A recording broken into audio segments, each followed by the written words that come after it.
করে বারবার আল্লাহর কাছে সুপারিশ করবে। আল্লাহ তাআলা এক পর্যায়ে গিয়ে নবীর সুপারিশটা কবুল করে বলবে, ও ফেরেশতার দল, কিছু কুদরতি পানি আছে, ওই পানিগুলো জাহান্নামের উপরে ছিটায় দাও।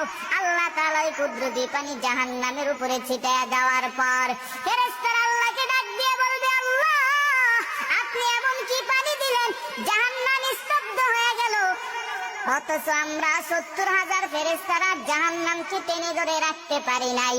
ফেরেশতারা আল্লাহকে প্রশ্ন করবে, আল্লাহ, আপনি এমন কি পানি দিলেন যেই পানি দেওয়ার কারণে জাহান্নাম স্তব্ধ হয়ে গেল? আল্লাহকে বলবে ফেরেশতারা, আল্লাহ, এটা কি জমজমের পানি নাকি? বলে না। এটা কি আবে হায়াতের পানি নাকি? বলে না। এটা কি আসমানের পানি নাকি? বলে না। বলে এটা কোন দুনিয়ার পানি নাকি? বলে না।